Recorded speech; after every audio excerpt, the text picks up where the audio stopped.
Bismillahirrahmanirrahim. Qaulu Ali radhiyallahu anhu fi adabil muta'allim.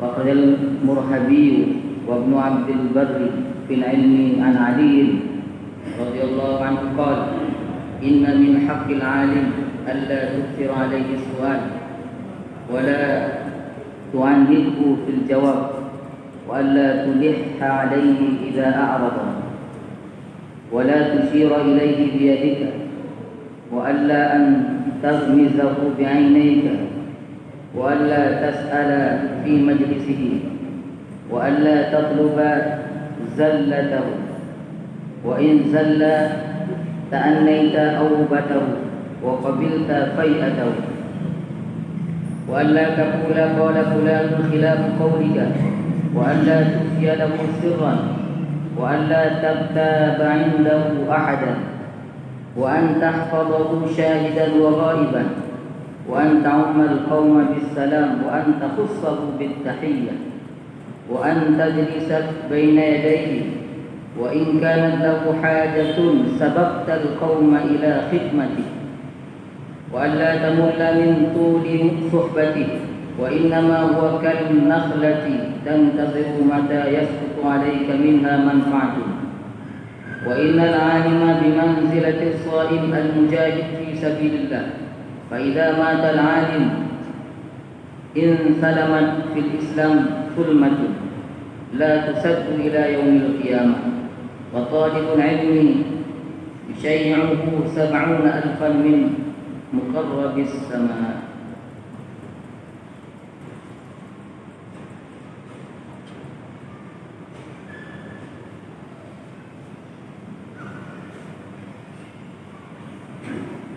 Jadi ada satu agenda kita dalam dakwah ini adalah kunjungan kepada ulama.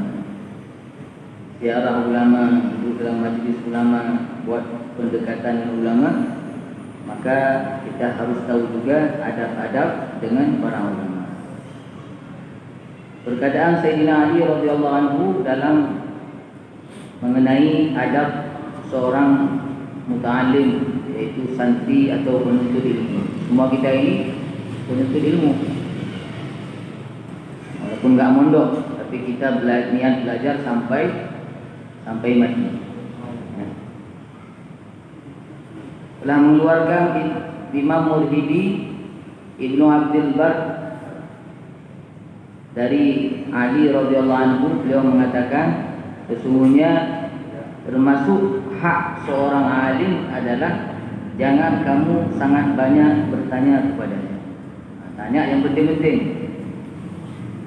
Tapi yang tidak begitu penting enggak usah. Kemudian jangan kamu menyusahkan dia dalam pertanyaan, dalam jawaban. Juga jangan kita tanya yang susah-susah. Saya tahu kadang-kadang seorang ustaz itu mungkin tidak begitu bisa menjawab. Jangan kita tanya yang susah-susah. Wa alla tuliha alaihi idza a'rada. Jangan kamu memaksa dia menjawab ketika dia berpaling. Kalau kita tanya terus dia tidak langsung menjawab, jangan kita paksakan. Apalagi kalau kita katakan, "Uci tunggu, tanya yang dijawab." Saya pernah dengar dari guru itu Imam Malik rahmatullah alaih, sering ditanya orang nggak tahu, beliau bilang la adri, saya nggak tahu. Yang dikatakan itu la adri itu kalau dikitabkan itu bisa ditaruh di atas keledai. La adri, jawaban beliau la adri, nggak tahu. Kalau dibilang nggak tahu, jangan dipaksakan. Kemudian jangan kamu isyarah kepadanya dengan tangan kamu. Jangan isyarah dengan tangan kamu. Dan jangan kamu isyarah kepadanya dengan kedua mata kamu. Itu tidak ada. Wa alla tas'ala fi majlisi, jangan tanya dalam majlisnya. Kecuali kalau beliau buka kesempatan untuk bertanya. Yang mau tanya boleh. Ini saya kasih kesempatan. Tapi kalau nggak dikasih kesempatan, jangan tanya dalam majlis. Nanti tanya ketika keluar. Jika beliau di kamarnya sendiri, jumpa tanya. Kemudian jangan kamu mencari-cari kekurangannya. Jangan mencari-cari kekurangannya. Nah, ulama itu bukan malaikat, juga kekurangan. Wa in zalla, kalau dia terpeleset dalam kesalahan. Tengok kitab aja, di sini aja dibahasakan salah ulama itu terpeleset. Bukan buat salah, bukan akhta, ya. Bukan dia buat salah, buat dosa, tapi terpeleset. Kita jalan ada air kan terpeleset, tidak sengaja kan terpeleset. Sampai begitu dibahasakan ulama. Kalau dia terpeleset, manusia kan silap, terpeleset dalam kesalahan, terpeleset dalam perkataannya mungkin kan, atau sikapnya yang tidak sesuai dalam perkataannya, maka ta'anni ta'awbatahu, kamu nunggu. Jangan terus kamu vonis ini berarti ulama masuk nih. Atau kita terus benci sama dia, nggak boleh. Kita tunggu sampai dia rujuk kembali daripada ucapannya itu, daripada sikapnya itu dia rujuk. Saya silap, dia mengaku kesilapannya. Sampai kapan kita tunggu? Ya tunggu terus, nggak dikasih tahu sampai kapan. Sampai dia mati, kita tunggu terus. Ya. Sampai dia taubah, dia rujuk kembali daripada perkataannya atau sikapnya itu. Ketika dia rujuk kembali, maka kita terima rujuknya itu. Dia itu. Ya terima, jangan terima. Jangan diungkit-ungkit lagi. Satu orang yang mungkin silap dalam perkataannya, terus dia rujuk. Saya minta maaf, kemarin saya ada ngomong itu silap saya. Diterima untuk rujuk dia itu, jangan nggak diterima, bahkan dibeber-beberkan lagi. Kalau dia rujuk dari perkataannya atau sikapnya itu kita terima. Jangan kamu mengatakan apa yang engkau katakan berbeda dengan perkataan ulama itu. Jangan dibanding-bandingkan. Dalam berat mungkin agama tungguin berat. Itu jangan dibanding-bandingkan. Satu ulama dengan ulama lain jangan dibanding-bandingkan. Ini terutama kadang-kadang kita ahbab ni bawa ustaz-ustaz kan, jumpa ulama. Itu jangan terlalu dilebih-lebihkan. Contohnya kasih ke Pakistan, pun bawa mazhab dulu kan. Hafal Quran dah. Orang kita bawa sama dia, dia nggak hafal Quran kan. Kita baru tinggi-tinggi ke ulama kita, ustaz-ustaz kita ini dari Pakistan, belajar mazhab, hafal Quran. Itu sama dengan kita meremehkan dia. Ya. Pernah ada satu orang ahbab ustaz, alumni Pakistan. Orang luar provinsi, gerak di Aceh, yang bawa ahbab, yang dipuji-puji. Ini dia ngaji di Pakistan, ngaji di ini dia ngaji hafal Quran. Diteslah sama Tunku itu, nahu nggak bisa jawab. Terlalu dipuji, akhirnya ada jatuh apa? Jadi jangan terlalu kita, pokoknya jangan dibanding-bandingkan ya. Kemudian wa alla taghtaba 'indahu ahadan, jangan kamu di sisi seorang ulama kamu membuka aib seseorang. Fulan ni gaji, fulan ni. Jangan kamu membicarakan keburukan seseorang di samping dia, sama dia, enggak boleh. Wa anta qadahu syahidan wa ghaiban, dan kamu jaga ketika dia hadir, ketika dia tidak ada kamu jaga. Dia maksud menjaga ini kamu tetap ikram dia, kamu muliakan dia. Jangan di depan dia aja kita muliakan dia, di belakang dia kita apa ngomong, napa dungguan, napa berjanggut, depan dia kita muliakan, di belakang dia kita ceritakan apa, nggak boleh. Seperti ketika dia ada di samping kita, kita muliakan dia, kita hormati. Ketika dia tidak ada pun kita hormati, kita muliakan. Wa anta ummal qauma bisalam wa anta khussahu bitahiyah.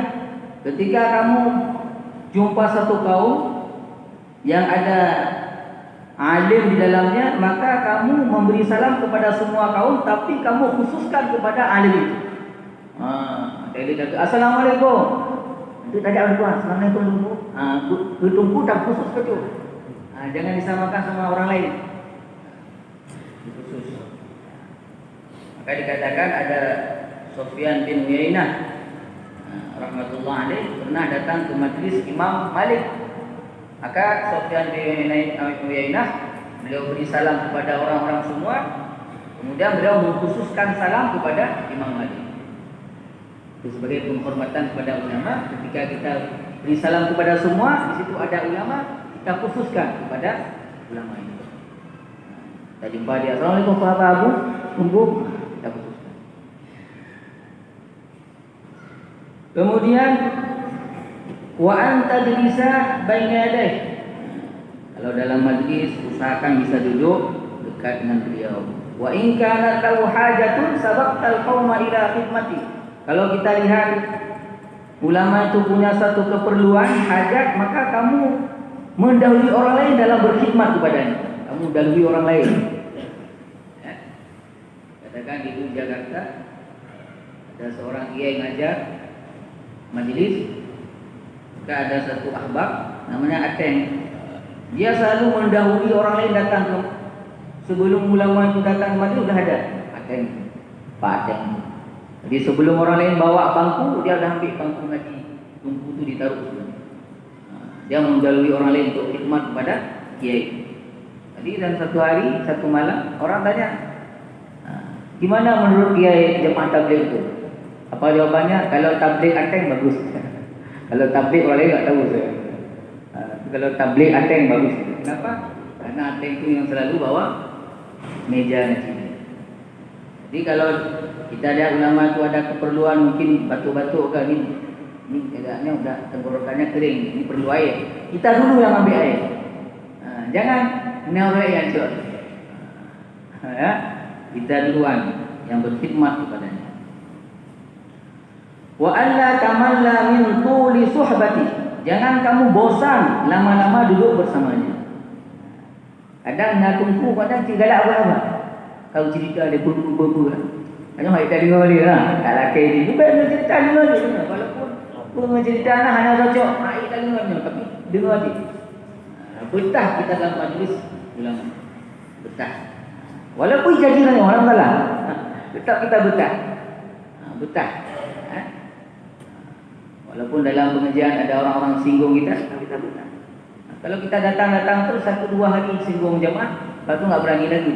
Kenyataan, banyak ahbab yang duduk dalam majlis ulama, ada orang-orang tanya tentang jemaah, mungkin kita pertama-tama dengar ya merah kuping kita kan, tapi kita terus istiqamah duduk, insya-Allah lama-lama hilang.